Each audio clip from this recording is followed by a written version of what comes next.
Paul, which, boy, says a lot to me about him.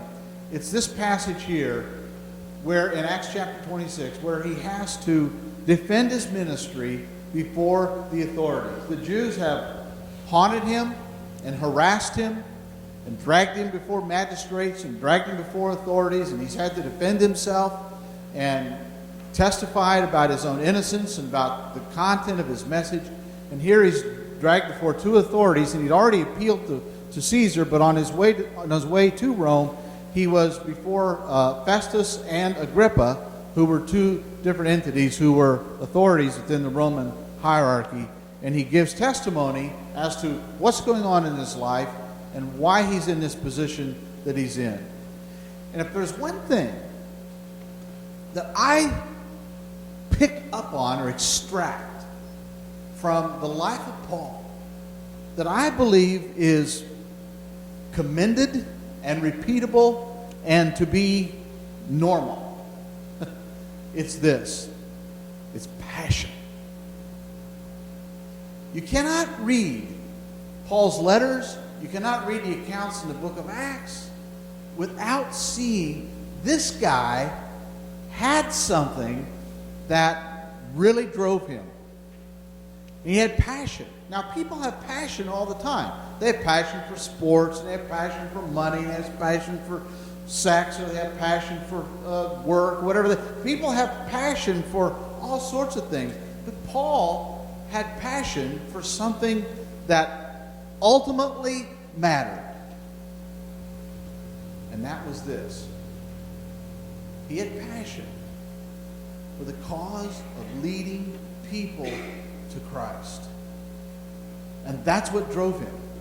And he took every opportunity that ever came his way in order to do it. And so we see that he went on mission trips, and we find him speaking in synagogues, and we find him in Philippi going to the place of prayer where he encountered Lydia and brought her to salvation. We find him in Athens dealing with the intellectuals. We find him in the temple dealing with the Jewish folk. And then when he's leaving, and he calls the Ephesian elders to him, he says that I have not ceased to proclaim the gospel to you publicly and from house to house. Everywhere he went, he looked at it as an opportunity or some place where he would encounter somebody where he could help them come to a relationship with Christ. This is what drove him. This was his passion. This is what motivated him. And he paid a price for it. He was stoned on more than one occasion. He was jailed on more than one occasion. He was constantly harassed by the Jews.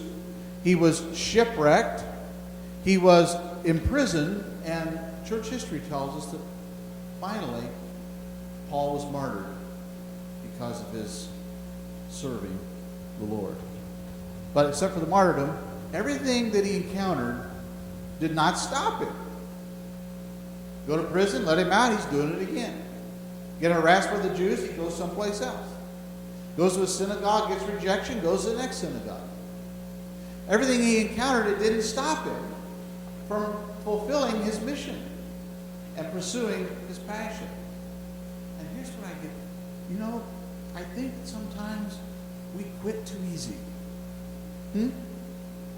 If folks resist you, then you might be doing something right. And this is where Paul, he understood that when they reacted strongly against him, at least they understood, or at least he was getting through to them. They may not like what they were hearing. They may not have understood it, but he was making inroads. He was making some progress.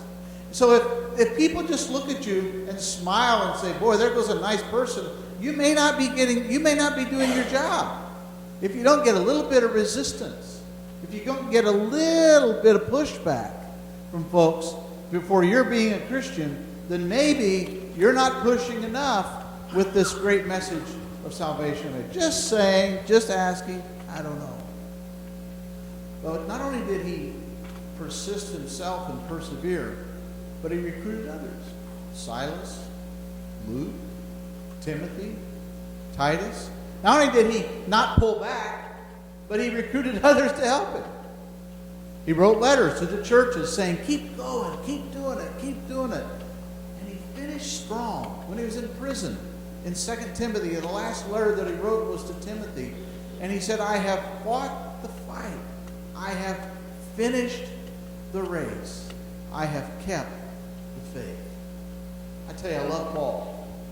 In my opinion, this is opinion.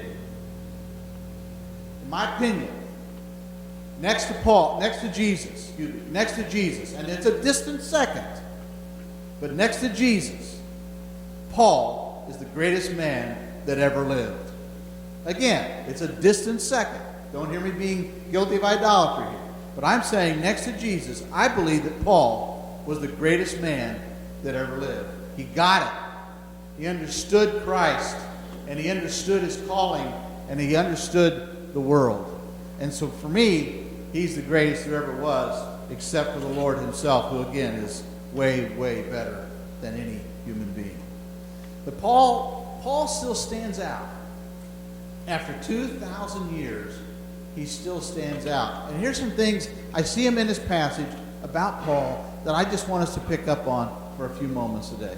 Can you do that with me? Let's do it. Here's why he stands out. One reason he stands out to me is this. I believe, now I don't believe it, it's true. He defines what normal is. He defines what normal is. I believe that Paul, in his passion and his zeal for the Lord, represents what we should be. And here's the deal. What is it about him? Well, he was out there. He was actively engaged in the Lord's work. He was taking advantage of every opportunity that came to him to do what he could with the time that he had to enlarge the kingdom of God. And so, folks, I believe that we should live with that purpose. And I don't believe it. You may not work in the church, but you can work for the church. And I believe what Paul did was set an example for us, that we would have passion and ambition and maybe even borderline obsession with doing what we can in life to build up the Lord Jesus Christ, to build up his church, and to bring as many people as we can into his kingdom. I believe we look at Paul sometimes and we think, man, that guy ought to be in a museum. He's kind of a freak. He's kind of an oddball. He went around winning people to Christ, and he went about sharing his faith, and he went about helping people find salvation, and boy, he sure is a great guy. You know, that's a great guy. We ought to put him in a wax museum and take a picture of him or something. No. He's not an oddity. He wasn't designed to be the exception to the rule. I believe he defines what normal is for a Christian. And yeah, he was aggressive, but he was not belligerent. But he was opportunistic. And that's the point I want us to gather about him. He didn't try to make people mad. He didn't want to make a nuisance of himself. But he was opportunistic. He took advantage of the opportunities that life brought him. And he even created some for himself. Here, when he's defending his life before these authorities, there's a large crowd gathered around. And he understands that. He understands that those who are there in the crowd. And so he speaks in such a way that they overhear the gospel. Brilliant. Because he realizes not only is he defending his faith, but as he's defending his ministry, but as he's defending his ministry, it gives him the opportunity with these hundreds of people that are there to proclaim his faith. What I'm saying is that being opportunistic is normal Christian behavior. Always on the edge. Always looking for opportunities. Taking the opportunity to volunteer. That being opportunistic means that I'm not passive or in the background, or I'm just going to be settling for the status quo. Maybe I'm trying to invite people to come to church. Maybe the people that I encounter, I share a good word about Jesus. Maybe I end up going on a mission trip or getting involved in helping in some ministry at the church. Or I go down to the street corner and talk to somebody about it. I don't know what it would be. I'm just saying that life gives us the opportunities, and we need to, and it's normal for us to take advantage of the opportunities and sometimes create some. Something else, the reason Paul stands out is this. His life encourages us to endure.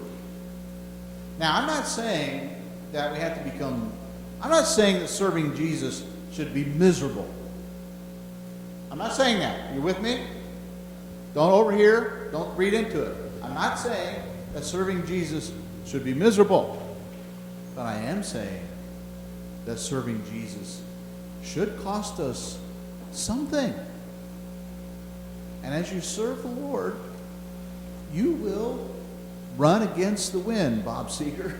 You will be inconvenienced. You will have to walk uphill. Sometimes because of the way people think and act, you will be going against the grain. It's not easy being a Christian. These people had haunted Paul. These Jews had, Judaizers and other Jews had haunted Paul for 20 years in his ministry. And when you go from one town to another town, they would stir up trouble for him. They didn't like him. They didn't like his message. They didn't like Jesus. They rejected everything that Paul stood for. They mischaracterized him. They lied about him. They falsely accused him. They manipulated the authorities. They manipulated the crowds. They nipped at his heels and persecuted him wherever he went. But he did not quit. There's no quit in him. What I've noticed is that when you and I step it up as a Christian, you get resistance. See, there are spiritual forces that are determined to drag you down. And when you decide that you're going to step it up, you say, well, I'm going to start tithing. I haven't been tithing. I'm going to start tithing. Or I'm going to start having a prayer time. I haven't been praying right now. I have a prayer time. Or I'm going to share Christ with somebody that I know. Or I'm going to be one of those people that dares to open their mouth about Jesus. Whatever form it, or I'm going to get involved in this ministry at the church. I don't know what it is. I'm just saying that there's different forms of that. But I'll say this, that when you step it up, spiritual forces, because we wrestle not against flesh and blood, but against principalities and powers. Spiritual forces notice that you step it up, and they go to work in your life to try to drag you. They want to clip your wings. And the problem that we have sometimes is that we quit too easily. We get a little bit of resistance. We get a little bit of grief. We get a little bit of heartache. We get some things going on in our life. Well, I'm all excited. I'm going to start having a prayer time. I'm fired up about that. And then all of a sudden something happens in our life. It totally just, what's going on? You know, we have encouraged you to, earlier this year we did the 40 days of prayer. And many of you did that. And I know what happens. And I encourage you to, I hope you're still doing that. We're into over 100 days now, and I hope you're still praying. But I know what happens when you decide that you're going to, first of all, when you begin to open your heart and your life to God, He's going to work in your heart to change some things. And expect Him to move in some ways, in a positive way, to bring about good things. But also be ready, because the enemy has a vested interest in your failure. And he may bring some things into your life that test you at that point. When you step it up on a spiritual level, you will get good and probably bad, both. The good from the Lord and resistance from the enemy. David Livingstone is one of those guys that stands out to me. David Livingstone was from England, and he became an explorer in Africa and charted great portions of Central Africa. David Livingstone also used that as an opportunity to share Christ with the native people who lived there. He was kind. He was good to them. He loved them, and they loved him. And when David Livingstone died, the African people cut out his heart and buried it in Africa. He said, "You can have my body, but my heart is in Africa." They cut out his heart and buried it in Africa. And then they took his body and put in a casket, and they carried him on foot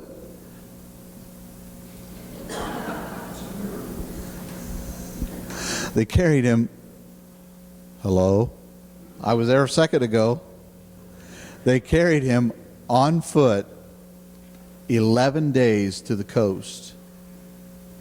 And if I remember right, 2 guys died in the journey, so that he could be taken on ship back to England, and he's buried in Westminster Abbey. Here's the thing about David Livingstone that stands out to me.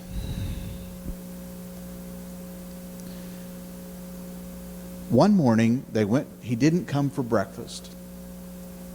And they went to his hut, and they knocked on the door, and there was no answer. And so they opened the door, and what did they find? They found Livingstone on his knees at the foot of his bed. The candle had gone out, and he had died.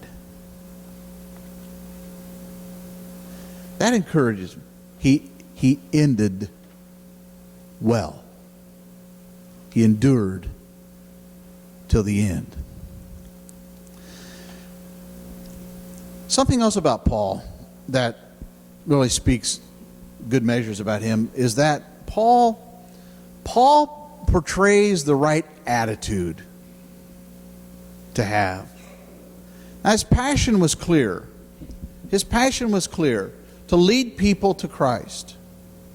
And he encouraged others, and he pushed those and pulled those who were along beside him. I mean, he was an instigator for the gospel. In fact, he said to the Roman church in his letter, "I'm not ashamed of the gospel, for it's the power of God for salvation for all who believe, first for the Jew, then for the Gentile." Paul wasn't ever satisfied with the status quo. And so his attitude, because he was always pushing it, his attitude was one more. And by the way, not one more dollar, or not one more victory, or not one more golf game, but one more soul, one more person to be saved. This was his attitude. Even at the end of his life, when he's getting ready, he said, "I'm getting ready to be offered up as an offering." He's writing to Timothy, and he says, "Timothy, fulfill your ministry. Do the work of an evangelist. Keep after it, my son." There's a man who was a soldier in World War II, and his name is Private First Class Desmond Doss, who won the Congressional Medal of Honor despite refusing to bear arms during World War II on religious grounds. He was drafted, ostracized by fellow soldiers for his pacifist stance, but went on to earn respect and adoration for his bravery, selflessness, and compassion he risked his life without firing a shot to save 75 men in the Battle of Okinawa. The story is told in the movie Hacksaw Ridge. I want you to check this out. One more. Good. Okay, we got you. We got you. Hear that? One more. That's how Paul lived. That's how Paul lives. So when he's standing before Agrippa on that day, and he's sharing his faith, and then he says to Agrippa, Agrippa, you believe the prophets, don't you? Now you catch the dynamic of that? He's standing there defending his ministry, and he's trying to get Agrippa converted to Christ while he does it. One more. One more. One more. And that's how I want to encourage you to live. One more. Whatever the cost, whatever you need to do, live with that attitude. One more. I want to get one more person into the kingdom. That's the attitude. We never stop. We never quit. We never give up until we get one more person into the kingdom. Now this summer, believe it or not, we have some great opportunities before us. And you could help in Vacation Bible School. You might be able to want to go to camp. Or maybe it's just talking to somebody while you're in line at Publix on a hot, sweltering summer day. But I know that around these parts, the attitude in the culture is this. Well, it's summer, and not much is going to happen around here. And friends, that is the devil's lie. In fact, historically, we've gotten more people who are seeking out a church in the summertime than we do in the winter. The winter, they want to fight crowds. The summertime, people are coming here. They're transitioning from one church to another. People are moving to town. They're trying to find a school, trying to find a church. No, we have great opportunities before us this summer. Jesus said that the fields are white unto harvest. We will run into people every day who need salvation. And what I want to encourage you to do is seize the moment. Seize the moment to talk to them about salvation. There's a day coming, we don't know when it will be, when Jesus is coming back. He didn't tell us when, he didn't know. But he is coming. And there will be a day when there will be no more church services. There will be no more NBA playoffs. There will be no more Masters golf tournaments. There will be no more armies or navies or any of that. There will be no more of that.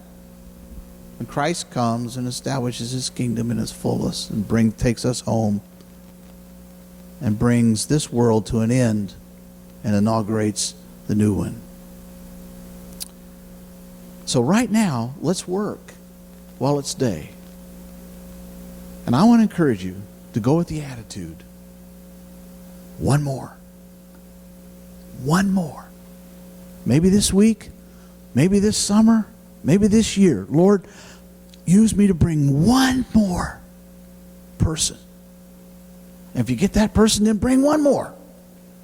One more. One more. Let's pray.